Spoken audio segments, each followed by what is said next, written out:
final full segment here on OpenLine tonight. And we want to thank again Paul and Ashford for coming in and talk about jobs. And let's get right to Kevin in line one who's been waiting. Hey, Kevin. Oh, try again, Kevin. Go ahead. How you guys doing tonight? Doing well. I have a question I'd love to ask you.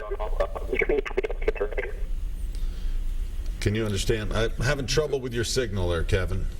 Hang on just a second. Let me take another call and we'll try to reestablish you. Hold on. Be patient with us. Sorry. I was breaking up a little bit. This is Gregory now. Hey, Gregory. Hey, how are you? Doing well. I am the director of what is called medical music. And I would just like to suggest at Fisk University, Dr. Reeves Mitchell, I have been working with Dr. Autry there to keep alive the old music of the church. And I know that the former mayor vision was to make this city the global music capital of the world. Yeah. And I work also with the estate of Sir J. Robert Bradley, whose name is in granite on the Court of 3 Stars. He's from Memphis, Tennessee. And this is an area which is being, people don't know that it's still around. Those of us who have kept the old music alive, Dr. Paul Clark of the Tennessee Baptist Convention and Dr. Robert Morgan at the Donaldson Fellowship. And in Atlanta, we have a chaplain who's working to create choirs in the correction system to give those who are confined foundations in the area of music. So they will have these things when they come out. So I just wanted to put this out there for consideration to be given to. Now, I'm from Alabama. I consider myself to be the best lad that ever grew up in Alabama and the safest person in America today. Medical music. All right. We will look into it. Maybe we'll have to have you on OpenLine sometime to talk a little more about it. Okay. We appreciate it. We know there's a lot of history, music history in Nashville, no doubt about it. And what I particularly look forward to is the resurgence of Jefferson Street, because I think the music history there is just amazing. It's some more jazz and blues in this town. It is. We could use it. All right, I'm sorry. Let's go back to Kevin. Hey, Kevin, you there? Can you hear me? Gotcha. Yeah. Perfect. Go ahead, sir. Sorry about that. Oh, no, I'm sorry about that. I'm in South Boston, and it's raining a little bit, so my reception spot where I'm at may not be the best, and I apologize for that. Go ahead. Okay, I have a question. I've been curious about this Mayor's Local Hire Initiative. That's what we're talking about. Is there going to be a diversification ratio involved in this? Because in the construction trade, it is predominantly Mexican, Central American, and Spanish workers. Can we be guaranteed that as American citizens born and raised in the United States of America, Nashville residents, that we're going to get the same piece of pie that these other people from these other countries are getting that are coming over here illegally? That's my main concern. You look at the construction trade the last 20 years, you know what's on the construction trade. You see it all the time. There's 13 cranes up downtown. Go to any job site. Caucasians and African Americans have been excluded from the construction trade, and that's my concern. Okay, we appreciate your honesty and your input. Either of you want to jump in? No, I will say this, that everything that we do through our system, individuals have to be legally able to work in this country. So we go Social Security card, driver's license, all of that is copied, and it's part of the federal reporting that we have to do. So it's part of our requirement. Okay, gotcha. But as part of this local hire initiative, there is no, you just want people who live within a certain geographic region to know, and as you said earlier, specific areas where unemployment rates are higher than the average.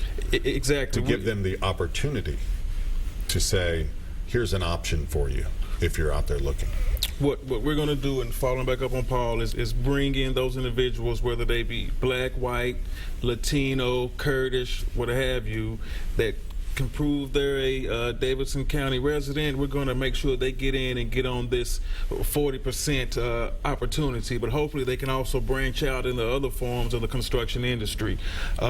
We also are going to be working as we implement Amendment 3 to also strengthen our MBE and DBE percentages on projects around the city, which is specifically trying to get more women, more African Americans engaged in the construction industry, not just just as workers, but also as business entities as well. So we're going to be doing what we can to grow and diversify the construction industry to fit what Nashville looks like as well. Was there pushback? I know there was some pushback initially, but is there concern about this putting an unneeded burden on the companies, the construction companies, the builders, the developers? There's reporting that has to be done.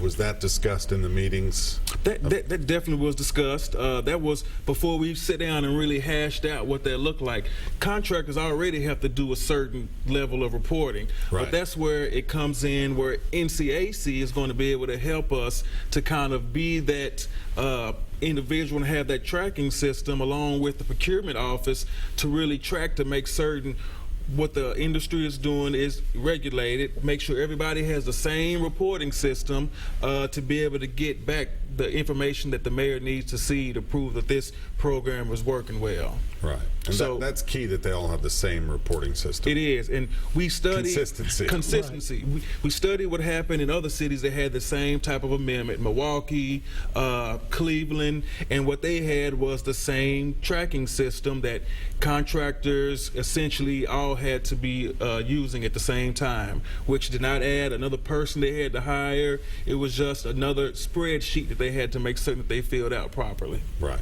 Yeah, because I'm reading some of this.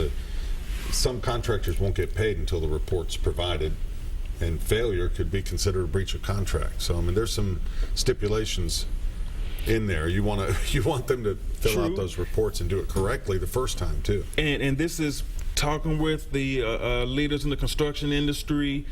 This was something that we all came and negotiated on, and they thought that was a fair settlement to go into the regulation. This would not add any extra burden upon them. So some of the companies that you see that are doing a lot of work here in Nashville, they had representatives, they were there, and this was something that they felt would not be burdensome to them.